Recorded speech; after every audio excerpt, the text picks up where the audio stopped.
Okay, so Bismillah ar-Rahman ar-Rahim. So it says, Mas'alatun al-ma'u mushammas. So this is the issue of that it is offensive to use water that has been sitting in the sun in a hot metallic container, right? Uh, um, and then you're going to use that on your body, right? This is offensive.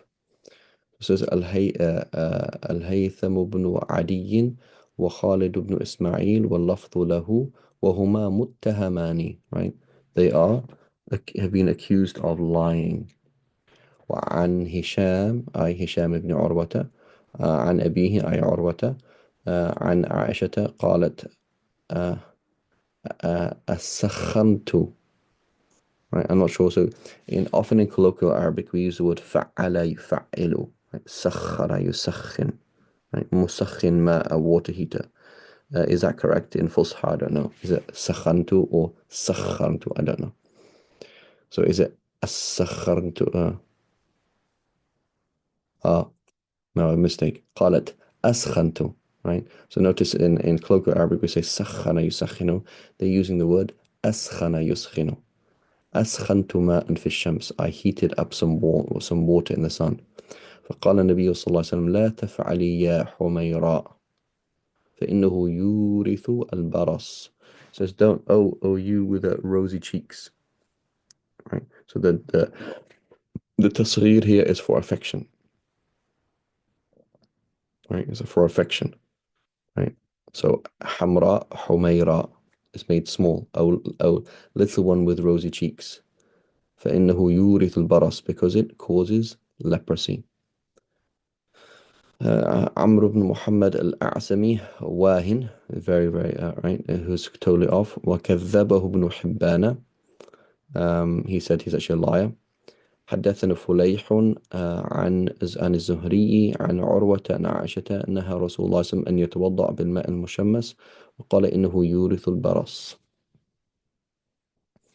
وعن وهب بن وهب متهم عن هشام به، ويروى عن علي بن هشام الكوفي حدثنا سوادة مجهول an unknown person عن أنس مرفوعا لا تغتسلوا بالماء الذي يسخن في الشمس فإنه يعدي or يعدي من البرص. يعدي, it gives causes leprosy. So the Shafis, they say, find all of these hadiths weak, but they're strong enough to make it offensive. Similarly, there is a possibility, according to Ibn Nafis and others, that from a medical point of view, that it's strong enough to harm you. So the possibility of harm makes it makruh. And a number of Shafis, they disagree totally, based on the evidence we've seen here, that it's just too weak, right? So again, if we imagine if we went around making things like this haram. So here's a hadith that is super weak. So a lot of these things they're too weak to be relevant, right? So majhul, I don't know how you are, right? Particularly this is tabi'i kabir, or tabi'i at least. Sawada, majhul, I don't know how good you are in narration, I'm not sure. But all of this is muttahamani wahin, right? It's too weak to be supported, right? So this is what Imam Tirmidhi mentions when he mentions Al-Hasan, right? He's talking about the Hasan. He says that it's the hadith that's narrated, and the people are not muttahamani. They're not people who are really on the edge of being super unbelievably weak, right? So so the point is it's like borderline, right? And this is a key concept, right? A very key concept. Something has to be borderline to be supported, as opposed to being unbelievably weak to be supported. So I'll take an example of that, right? I'm in Islam and talking to a Muslim or talking to a non-Muslim, right? I'm talking to a Muslim and I'm debating the issue of, was the flood at the time of Sayyidina Nuh alayhi salam, was it global or is it local, right? It's an issue of difference of agreement among the ulama. Is it local or is it global? And I say it's definitely global. Okay, what's your evidence? My evidence is that if you talk to any indigenous people throughout the world, almost everybody has this story of a widespread flood. Okay, so it's in this culture and that culture, etc. So therefore, it is mutawatir, right? and we believe in that. So we come along and say, what is the condition of tawatur? Right? Is that يستحيل تواطؤهم على الكذب. They could not have conspired together to all lie. Okay? So now let's talk about this, let's apply it to that story and apply it to this story as well. So يستحيل تواطؤهم على الكذب. They couldn't all conspire to lie. Or you can say خطأ, right? يستحيل تواطؤهم على الخطأ. So here, let's imagine a story, okay? A story, can a story be spread across the world over 10,000 years? The answer is yes, right? So can stories and legends and myths, can they be shared across the world? Yeah. So there's no logical or historical or normal reason why some amazing event, right, cannot happen in some place in the world and then spread somewhere else, right? Let's say dragons, for example, right? In Egypt, we have dragons, right? Nile crocodiles. In Southeast Asia, have Komodo dragon, right? So there's this big lizard. And so people see it and that spreads. And then people believe in dragons. So you have things of dragons all over the place, even places where there's no crocodiles. Why not? So that doesn't mean that there were actually dragons in England, for example. You know, the flag of Wales is a dragon. That means there were definitely dragons in Wales. Not necessarily at all. That doesn't have to be the case at all, right? So it's very easy over 10,000 years, 20,000 years, however, for stories to spread, and that's it. So it's not that so it is quite possible that it didn't happen and it was a local significant flood and that shaped society and then that became a story that shaped cultures and those stories were shared. Why not? Right. So it's a bit like people talking about the UFOs and aliens and beginning of civilization. They look at these different stories in ancient civilization. There must be aliens because that doesn't actually have to be the case, right? So the same thing when we're trying to do tahseen li ghayrihi. We're trying to see here's these two hadiths. They are borderline. So this person is da'if, this hadith is da'if, but it's just on the edge. I'm not saying so here, majhul, I don't know. Who's here? Sawada, I don't know what he's like. Okay. Haddathana, I don't know what he's like. I'm not saying he makes a mistake. As opposed to here, وَهُمَا مُتَّهَمَانِ. Both of these people have been accused of are possibly liars. Right? And he says, Amr ibn Muhammad al-A'sam, wahin, extremely weak. كذبه ibn Hibban. Ibn Hibban said he was a liar. So this kind of things, this is too weak to be supported, right? This is too weak to be supported. You can't bring it together and kind of make an argument, right? So there's a key concept. Unbelievably weak evidence does not support one another. And so it's very easy you can totally change the deen by doing this kind of thing. You come along and find certain evidence and this supports this, so therefore this supports this for this, right? And so it's Imam Shafi'i's usul are both very dangerous and very important at the same time. Because basically what he did is he criticized every single dalil that is seriously problematic, right? Even though it's important. So, so you say, for example, okay, there's no hadith on this, but the Sahabi said this. Could a Sahabi be wrong? Fundamentally wrong? Yes, they could be. And it happens, right? Criticizing the Mursal hadith, there are problems there, right? Criticizing weak hadith, there's a problem there. Criticizing istihsan, there's a problem there, right? And so it's important to understand sometimes we will look at things. Obviously, it's important to understand the difference in the dalil al-dhanni and al-qat'i. That's number one. But even with the dalil al-dhanni, sometimes what will happen is we'll put evidence together and combine it and make an argument. It's not necessarily the case, right? And I'll give you another example. Just again, this is more in fiqh, right? So Imam Shafi'i says, Mursal hadith is not a proof, but if it's supported, right, then it can be a proof, right? So a good example of that is witnesses in marriage. So the default across the majority of scholars is you have to have a witness in marriage. You can't not have a witness in marriage. If there's no witnesses in marriage, the marriage doesn't count. Now the Malikis, they say that the shahada is a witness is needed for the permissibility of intercourse and perhaps other things. It's kind of subtle in the Maliki school, but essentially the contract can happen, right? So there is no ijma'. There is no ijma' on whether or not you need witnesses for marriage. There's no ijma' on it. Okay.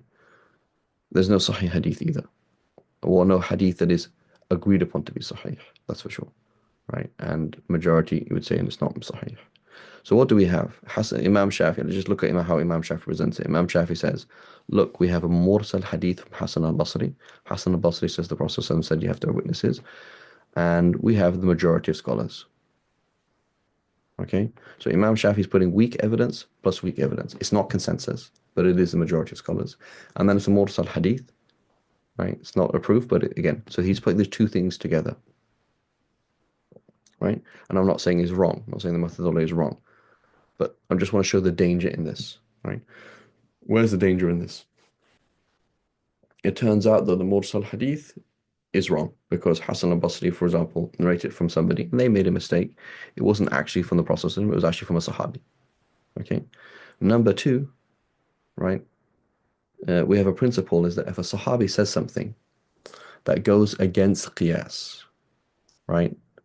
It goes against qiyas, then it's not an absolute sense, but it's often understood to be from the Prophet ﷺ. So that's so for example, somebody says a really strange, particularly unique thing, like Sayyidina Ali, Abu Hurairah, and another Sahabi, I can't remember who else. They said, yes, if you have intercourse at Arafah, you're going to have to slaughter a camel, right? You find them all saying this thing. That's not blatantly obvious. And so, we say it must be marfu' hukman. It must be from the Prophet ﷺ. Okay. But having a witness in a marriage, is that part of qiyas or not? I mean, given that it's recommended that we have witnesses in financial contracts, and given that a marriage is a financial contract and a biological contract, right? Whose child is this? This is a really important thing.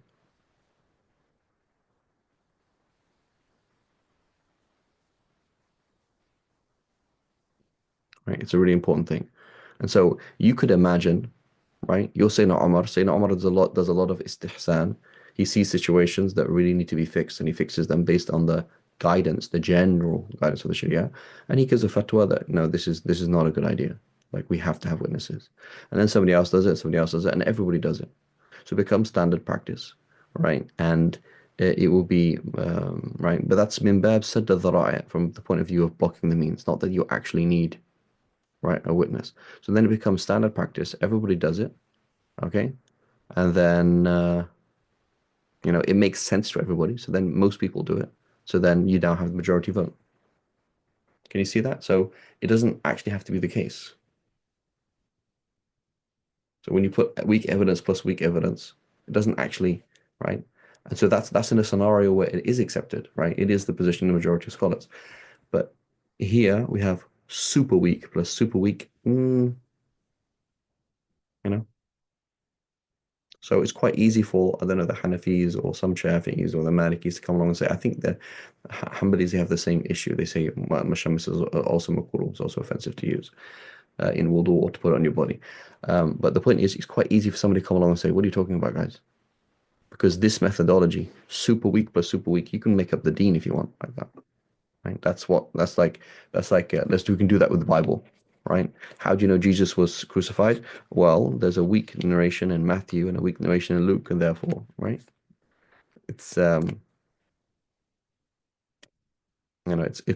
you need to have, so when we combine weak evidence to make strong evidence, it has to be very borderline weak evidence, like it's nearly acceptable in itself. Does that make sense? So like Imam Shafi, again, his methodology with the Mursal Hadith, it's borderline. He backs it up with other evidence, right? And even that's problematic. Even that is problematic. I'm not saying it's wrong, but I'm just saying it's problematic. خير. So it says مسألة ما لا نفس له سائلة, right? Something that has no flowing blood.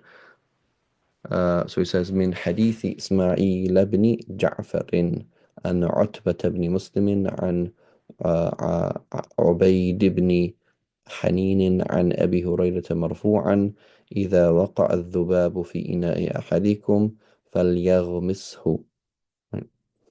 It says الحديث تفرد به البخاري, right?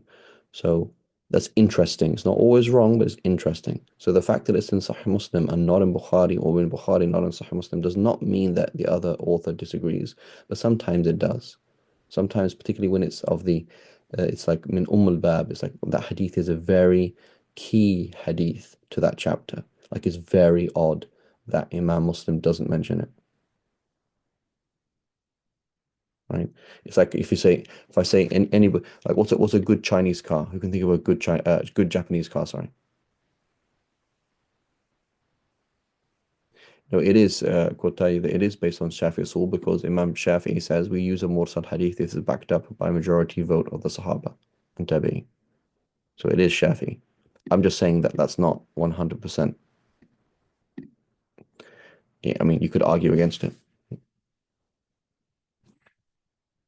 Okay, so name me some good Japanese car companies.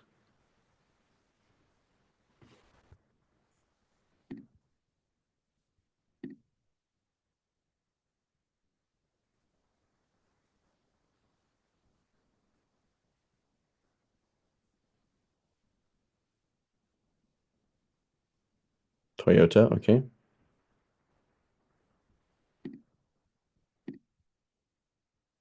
Adib, Abad. Yes, it is. We're looking for good Japanese car companies. Lexus, Lexus, okay.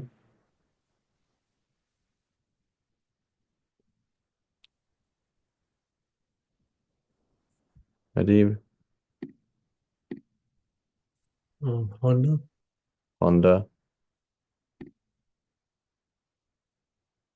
Okay, so let's imagine that Aban and Kurtai, they all mention Lexus. Not like Lexus is Toyota, it's the same thing. But let's say they mention Honda and Nissan. So I'm wondering, so why didn't they mention Toyota? Like Toyota's, isn't it the most famous Japanese car company? So that would be odd, right? If they specifically didn't mention them, they're making a point. They're saying, no, I don't think they're actually good, right? So that's the point I'm trying to make is that if Bukhari misses out a hadith, it's of min ummul bab, right? It's of that hadith is key to that chapter. It will be very interesting. That would mean like, oh, Bukhari is telling us something, right? Or that hadith is key, like the hadith of fasting six Shawwal. As far as I know, it's not in Bukhari, right? So that hadith is key, right? Or the hadith, whoever is fasting and forgets and forgetfully eats, that's key hadith. As far as I know, it is not in Bukhari. Might be mistaken, but right. So the point is, it's a key hadith. So when there's a key hadith that you don't mention, that tells me that you have a criticism of it, as opposed to you didn't mention, I don't know, uh, um, Suzuki, right? Suzuki in England, I know it as only for motorbikes.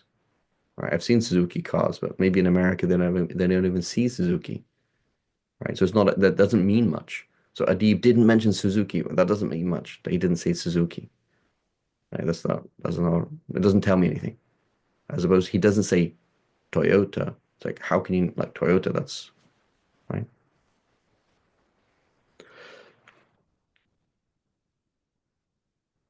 Okay. So here تفرد به البخاري, which is interesting.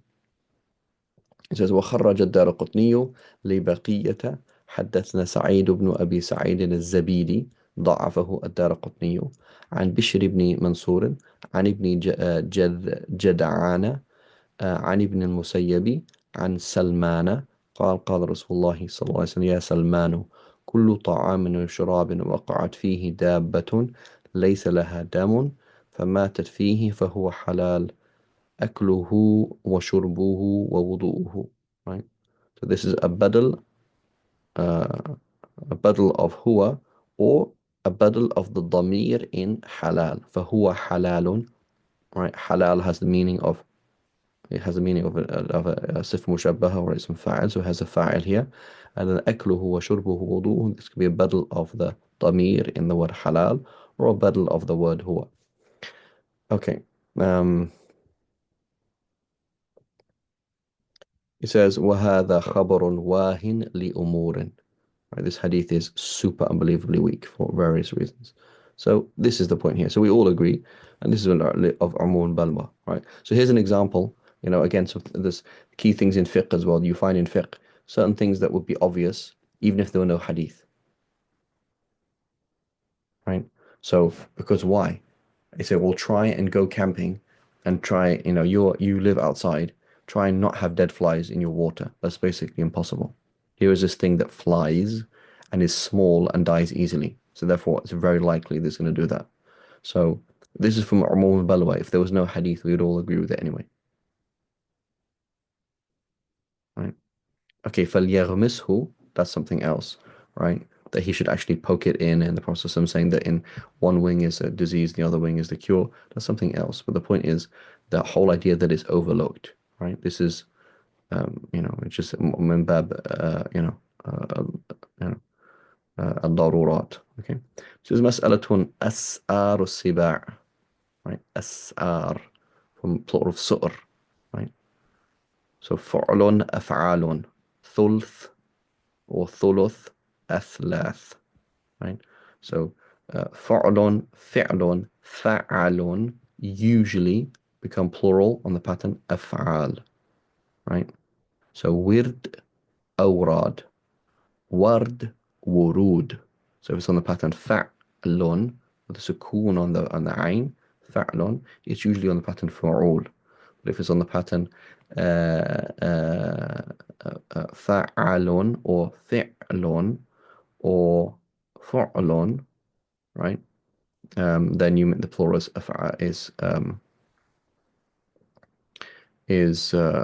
usually أفعال. So in the Muwatta, is it أوقات salah or وقوت salah? Right, so you have these different narrations of the title of the Muwatta. Is it أوقات, which would make sense, which doesn't make sense because it's waqt, should be waqt wuqut, right?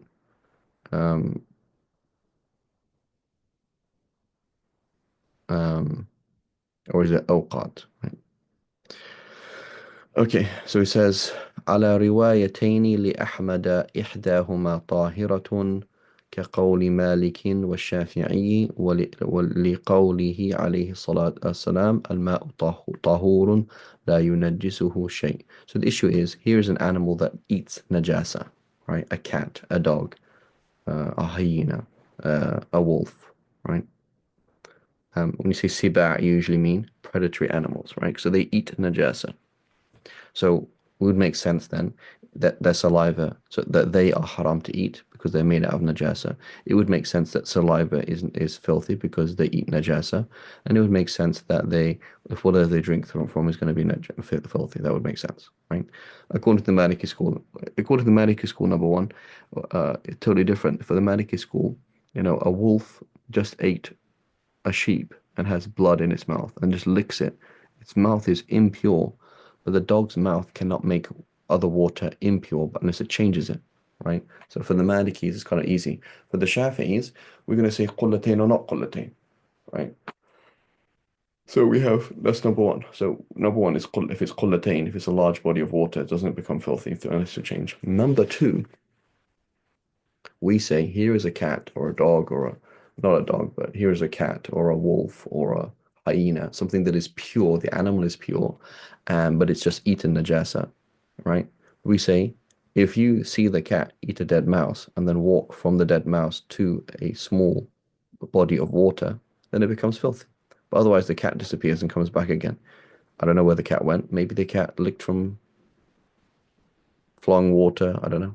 So the mere fact that it's possible, right? The Shafi say the mere fact that it's possible, right? Normally, not theoretically, but right, given that there's probably a large body of water somewhere or flowing water somewhere, the mere fact that it's possible means that al-yaqeen la yazulu bishak. It's not possible for now for the water to become filthy because you can't change the hukum of the water from filthy to pure through mere possibility, right? So the default is the cat's mouth is still filthy because you don't know that it's been washed, but that's not enough to make the water filthy, right? Just like the scenario where you touch meat that may be halal or may be haram. So here's this meat that's next to your rice.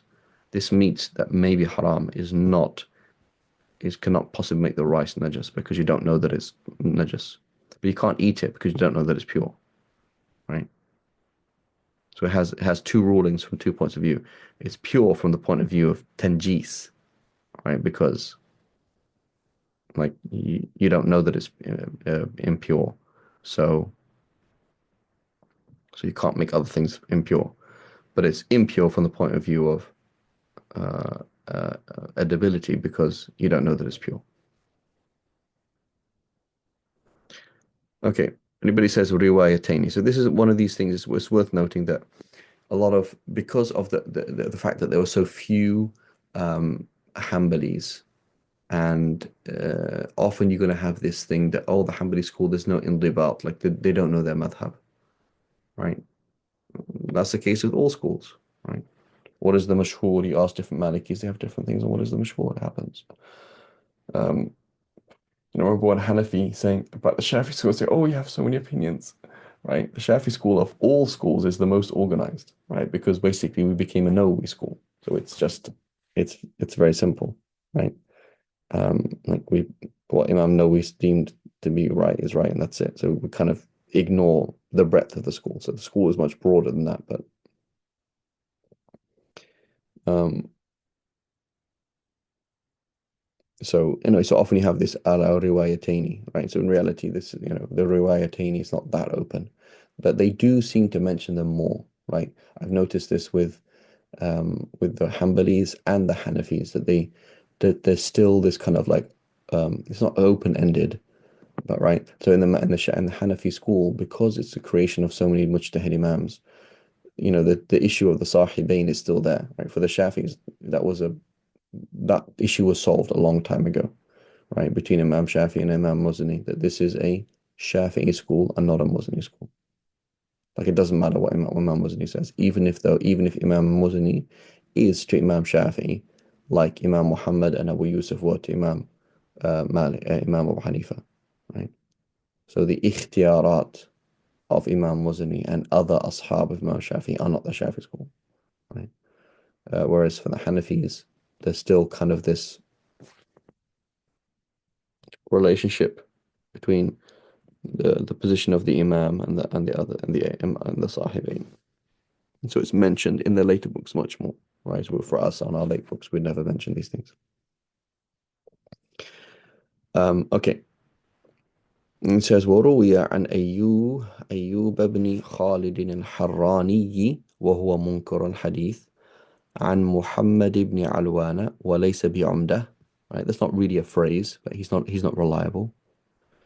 عن نافع عن ابن عمر قال خرج رسول الله صلى الله عليه وسلم في بعض أسفاره فسار ليلا, he traveled by night, فمروا على رجل جالس عند مقرات له. مقرا, it seems like a place of where you're going to feed people.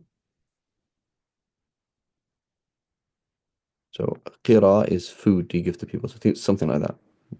فقال عمر, right, so this is a hadith that's marfu', okay, a hadith that's marfu'. And he says, يا صاحب المقرات أولغت السباع في مقراتك, have have wild animals come and drank from your pool here. فقال النبي صلى الله عليه وسلم يا صاحب المقرات لا تخبره هذا تكلف لها ما حملت في بطونها ولنا ما بقي شراب وطهور, right? drink and thing to purify ourselves. So this is an example of a hadith that's clearly wrong, right? So the narrators are weak, and it goes against a well-known athar in the Muwatta. It's well known that this story is between Ibn Umar and another Sahabi. So the person so here what's happened is suddenly a mawquf hadith has become marfu', which is a common mistake and a very important mistake to be aware of. So it says the Prophet ﷺ was traveling. That didn't even happen. It's in Umar with another Sahabi. The other Sahabi ask the person, "Oh, Sahib, hold, da da da da da," and Sayyidina Umar tells him, "Don't do this." So this is a key thing. It's very important for somebody. Imagine if I say I'm only going to read hadith. I can only critique hadith if I know athar and I know fiqh and I know this and I know that, right? You have to be a Sherlock Holmes. You have to know about other things, right? So if you're not aware of other information, then you're not going to know that, right? You can often follow and find an illah in a hadith like this because it's too similar to an athar, right? And then it's narrated by somebody who is not that good or actually genuinely bad, and you know that they've messed up, they've mixed things up here, right? Quick looking at what here. Um,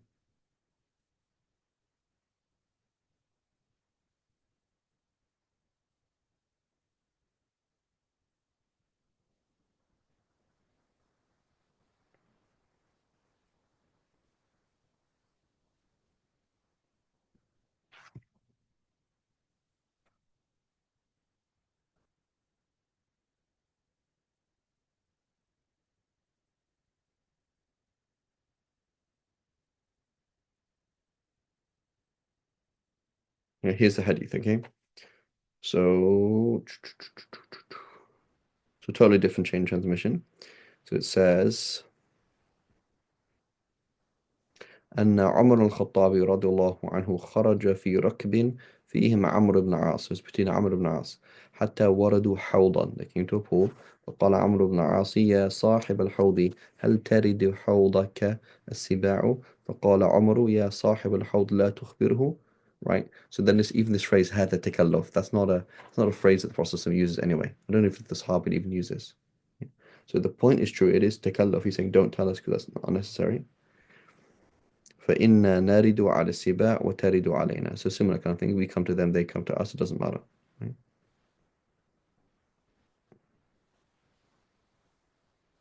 And then, okay.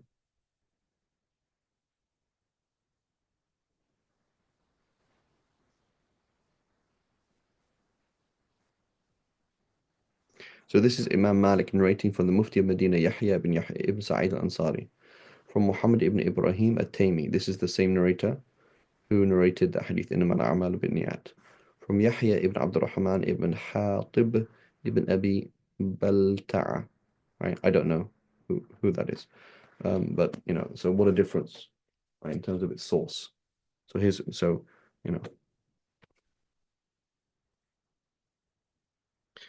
and then it says Ibn Wahab حدثنا عبد الرحمن بن زيد عن عبد الرحمن عن Zayd. I believe this is Zayd ibn Aslam. Yeah. So this is Zayd ibn Aslam, Allahu A'lam. So Zayd ibn Aslam, huge scholar. His son Abdul Rahman, no. Right. عن عطاء عن أبي هريرة سئل رسول الله صلى الله عليه وسلم عن الحياض تكون بين مكة والمدينة right. بين مكة غير منصرف والمدينة منصرف. فقيل له إن الكلاب والسباع ترد عليها. فقال لها ما أخذت في بطونها ولنا ما بقي شراب وطهور. Right. So it seems like this person, whoever here, has mixed up these two hadiths. Right. So عبد الرحمن ضعفوه.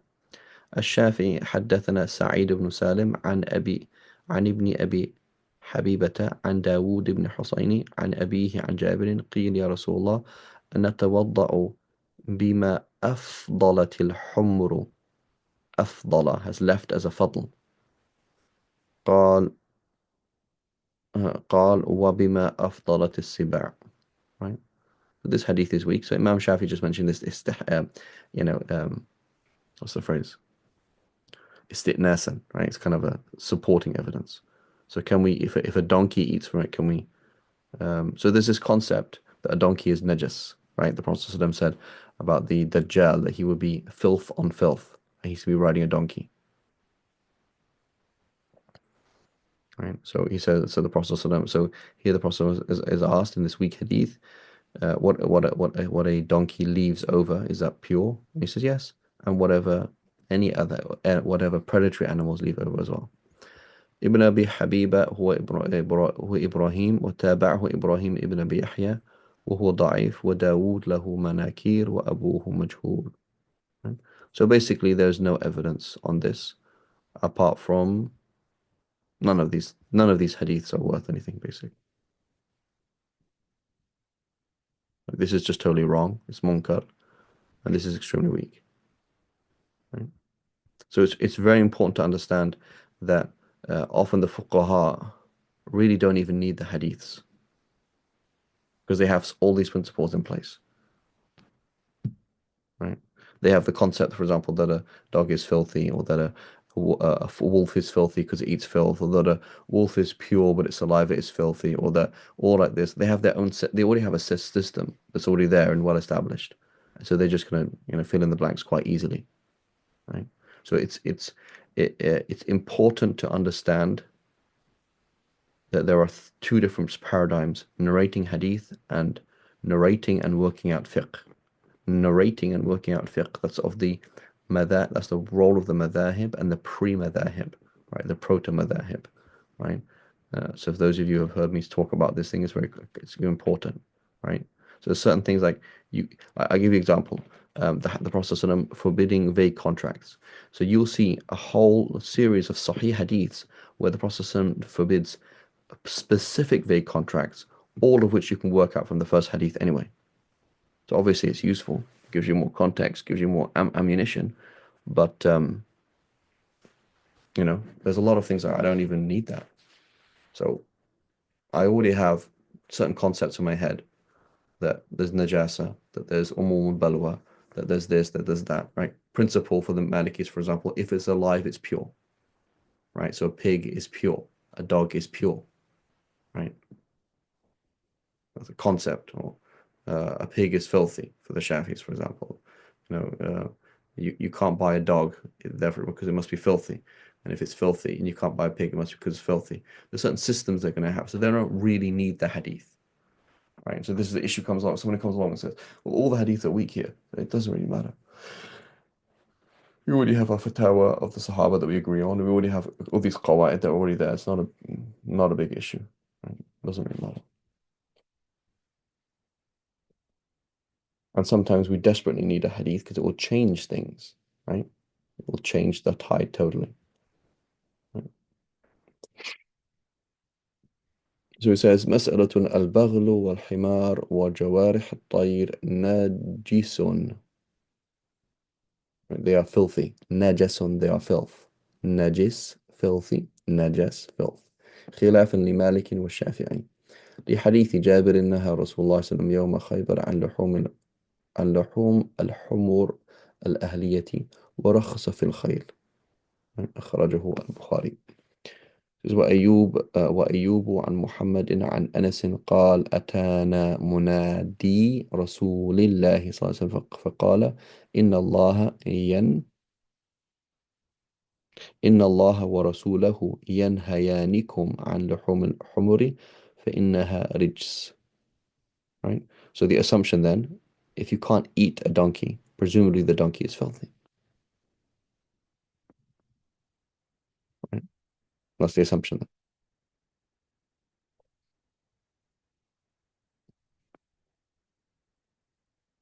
And then jawarih al-tayr, because they eat filth, presumably they're filthy.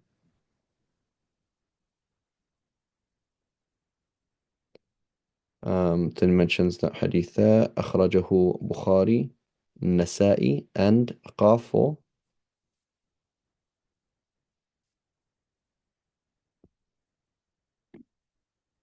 what does Qaf mean?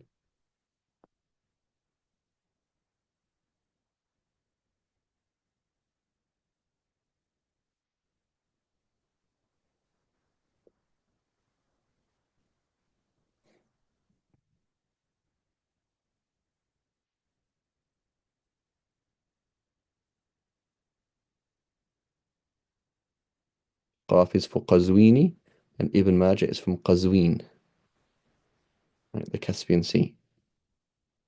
Qazwin. Right? Qaf for Qazwin. So Kha for Bukhari, Sin for Nasa'i, Qaf for Qazwini, i.e. Ibn Majah. So it says وعن جويبر وهو متروك عن الضحاك عن ابن عباس كنت ردفا. So frequently فعل and فعيل have the same meaning. شبه, شبيه, مثل, مثيل, عدل, عديل, ردف, رديف. I can't think of other examples, but it happens. So فعل and فعيل have the same meaning. So I was the person on the back, sitting behind the person. Right? تتبعها الرادفة.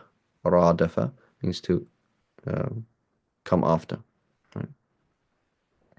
فأصاب ثوبي من عرقه فأمرني رسول الله صلى الله عليه وسلم أن أغسله. Right? So some of the sweat of the donkey came onto me, so the Prophet ﷺ told me to wash it off. Weak hadith. Supports the position of the Hanbalis and the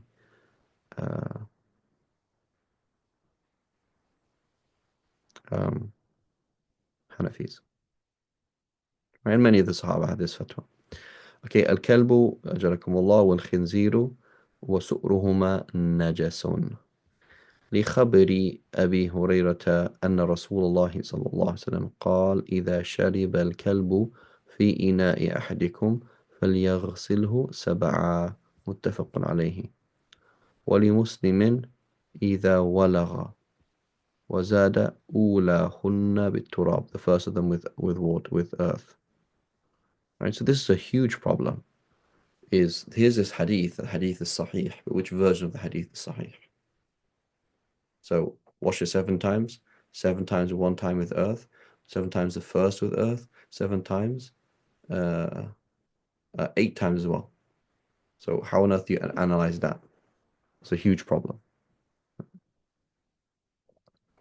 إسماعيل بن الخليل حدثنا علي بن مسهر عن الأعمش عن أبي صالح وأبي رزين عن أبي هريرة مرفوعا إذا ولغ الكلب في إناء أحدكم فليهرقه وليغسله 7 مرات. أخرجه الدارقطني وقوى سنده. بخاري عن طريق so with this طريق saying حدثنا شعبة عن التياح عن مطرف ومطرف عن عبد الله بن المغفل. So this is a totally different hadith. عن النبي صلى الله عليه وسلم أنه قال في الإناء إذا ولغ فيه الكلب اغسلوه 7 مرات وعفروه 8 في التراب. The 8th time should have earth.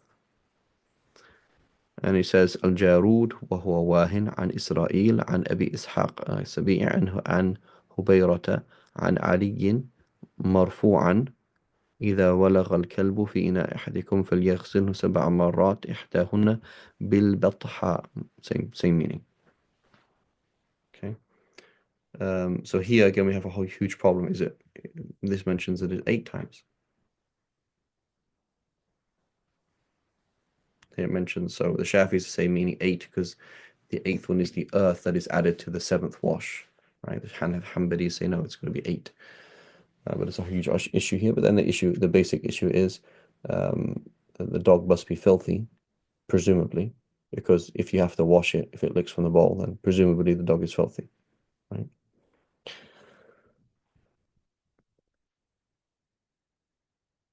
And so,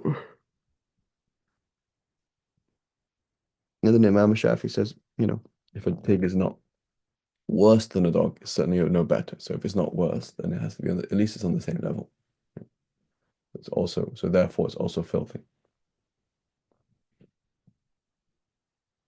But otherwise, the Shafis don't really have any clear, other than analogy, don't have any very clear, source for that. Like a pig licks from a bowl. But you have to pour it away and wash it 7 times. That's the only evidence that we have.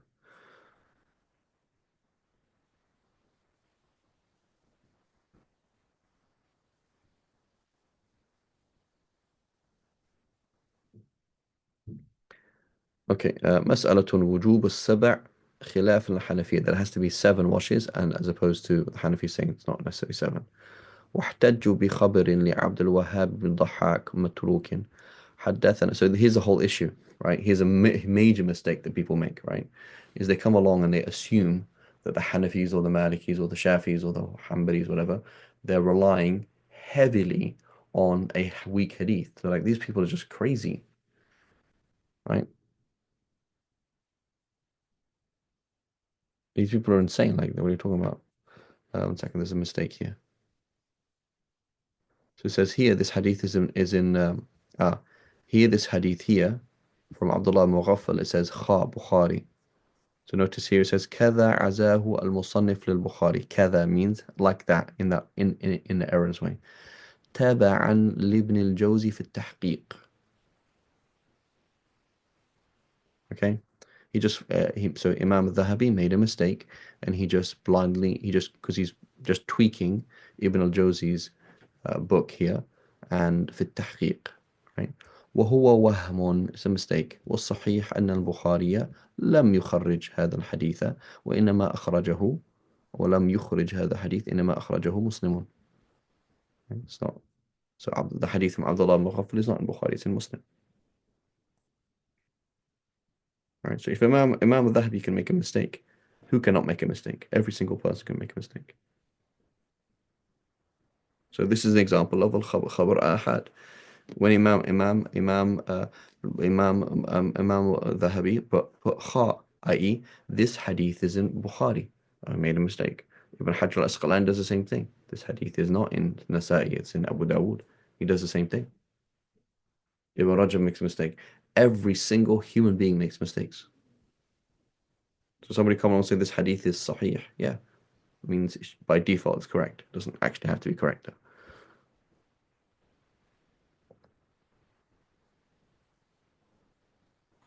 So واحتجوا بخبر. So here again, so here we're saying, oh, the Hanafis, they're using a super weak hadith.